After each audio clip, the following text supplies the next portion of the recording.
Hello friends, welcome to my channel Sushant Chess Quiz. Today we are looking at the next line, that is the Max-Lange Attack or the Max-Lange Attack. So what is it? We discussed yesterday the position can be reached from the move order from Scotch Gambit also. Okay, let's get into the position. E4, E5, NF3 and C6. Now after D4, ED4, Bishop C4, Knight F6. If white plays the move castle,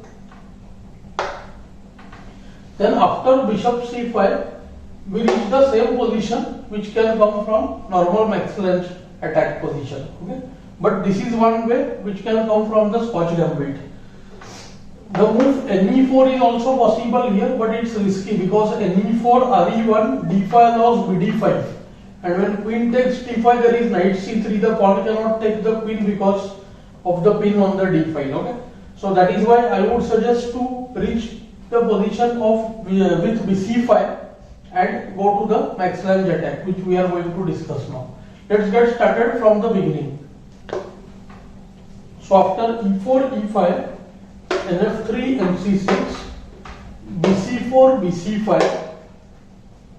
Now white plays the move d4 instantly or mostly after castle. Better move order is castle, and only when black plays nf6 now, white goes for the move d4, which is the beginning point of Max-Lange attack. To knight into d4 there is just knight into e5, and if bishop into d4 is taken, then knight d4, knight d4, and after bg5 white gets the move f4, which gives very interesting play. Okay. So, or even the direct move f4, then after d6, fe, de, bg5, which gives very interesting play to white. So, it's good to enter the main line of the Max-Lange attack, which is very much forced and it's sharp as well. Okay, white has to play very actively. Same is applicable to black also. e5, and now again the correct move, only move d5. Other moves are worse. Now white is forced to enter the what we can call the main line, which is totally forced. Now if the bishop moves, then knight settles on e4 and this d4 pawn will not be returned. So the position will be clearly better for black. So e into f6, d into c4, and usually white does the move fg7 instantly here. Many people play the move re1 first. Okay, because now f6 is hanging. So move like bg5 might allow g into f6. Okay, so that's why white has to do either fg7 now or rook e1 now. We'll discuss both the ways which can lead to very similar kind of play.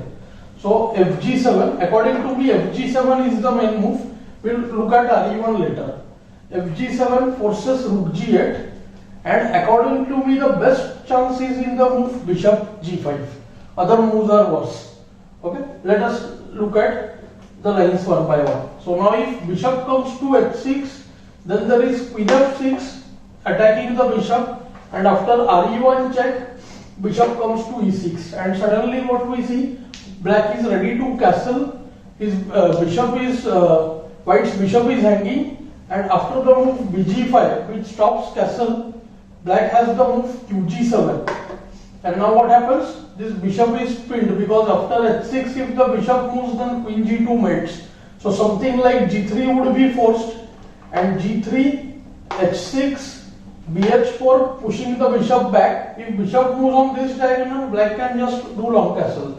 And now what we see, black is unable to castle. That is the only problem. But otherwise, all his pieces are very well placed. So here there is a very interesting move, kd7.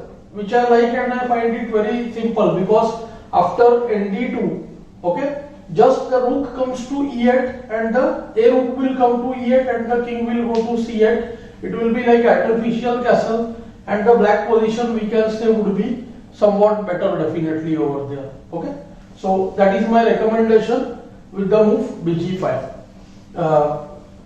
after bishop h6. Now we will go to the move bishop g5 directly. Best move for white now is bishop g5, instantly attacking the queen and putting pressure on the black position. Now black has some problems. Firstly, if the queen moves, where to move the queen. If the queen moves to d5, then there is knight c3. Pawn cannot take the knight because the queen is hanging.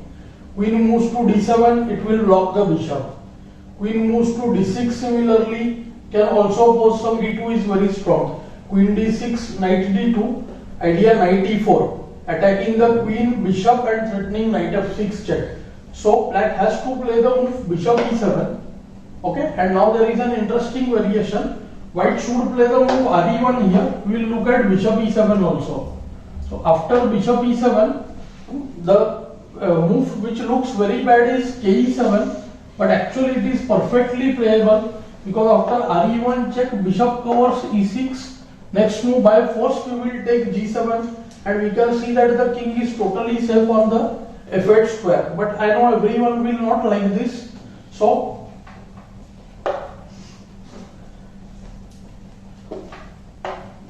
after b7 we can consider the move queen e7 also. But now after re1 b6 black is doing well, but there are some problems with the move nd4 which can be considered. So nd4, rook g7, the position has to be played that way. Okay, so I prefer the move ke7 over there. re1. After re1, the bishop is pinned. Black has to play the move bishop e6, and now after be7, queen e7 is little better because after the move nd4, although ke7 was still playable, but now after nd4 there is the move rook d8. Please note that castle is blunder, castle, then nc6 is problematic because after rd1 n into e7 would be checked. Okay, so now c3 is forced because the knight is hanging.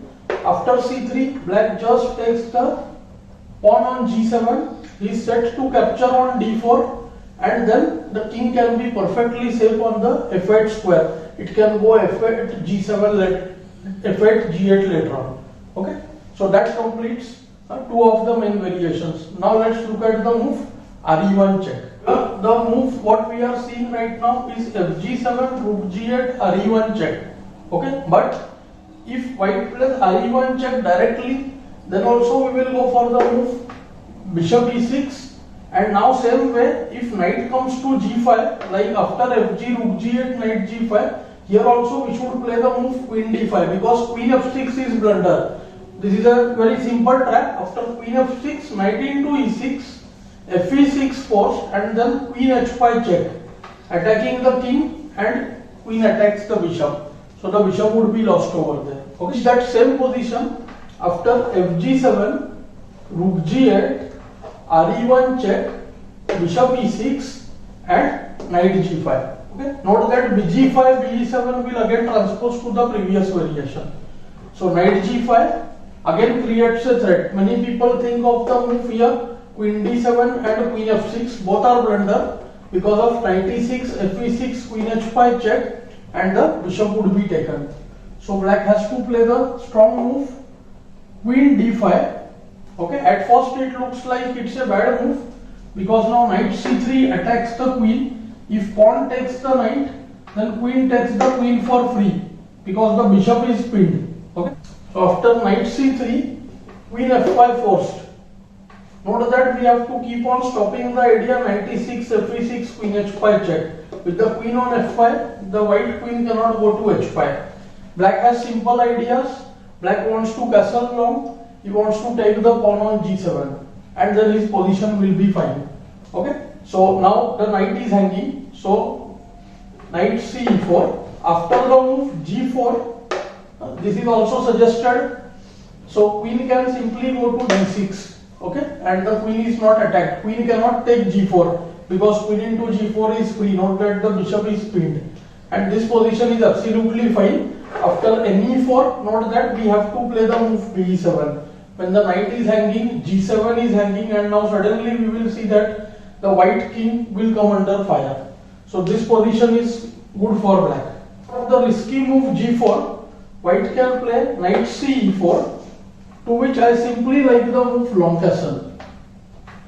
Black is not in any hurry to collect the g7 pawn, it's not running away, and after the most logical move, knight c5, queen c5, now white has two ways to carry on. Most logical is knight e6, fe6, rook e6, and the other way around is rook e6, fe6, knight e6, which looks similar, but in fact it's very bad, because after the move queen d5, now knight takes d8, and we note that there is a very strong intermezzo. Intermezzo means instead of making the normal capture, black plays another capture, rook g7, and now suddenly there is mating threat on g2, and after the pawn moves to g3, instead of taking the knight, note that this knight is still trapped. Black can play the knight to e5, and then knight f3 check would give an instantly winning position. Okay, so the move rook e6 is outright blunder. Let's look at the move knight e6 now. So now the only other reasonable move is knight into e6. Okay, when fe6, and here white can try qg4, attacking the e6 pawn. To qg4, black has a very simple idea. He can play queen to f5, trading the queens, and after the exchange of queens, if white tries to save the g7 pawn, then there is good move rook d6. Rook attacks the bishop, bishop has to leave the pawn. So bishop f4, forced attacking the rook, and the rook goes to g6. And there is no way to defend the g7 pawn. And once the g7 pawn is taken, we can see that black will be pawn up, and his d pawn is quite strong. It can become a passer with the move d3, for which black will wait a bit. He should not play d3 immediately. So now after rook e6, black just goes for the move rook g7, which threatens queen d5, attacking the rook and mate on g2. So white can consider the move g3 right now. After g3, we can still do queen d5. If the rook moves away to e1, then knight e5, and instantly knight f3 check is winning. And to any other move like rook f6, trying to control the f3 square, black can consider the move d3, when after cd, black is having the threat of d2. So the position is clearly better for black, and what else does black want than such a pleasant position? Only one thing, all the moves were forced, and black has to remember some stuff. But it's very useful, since the position for white also has very less options, and we can reach this position very easily. Okay, I hope you are enjoying the lessons. Do like, share and subscribe the channel. Thanks for your time.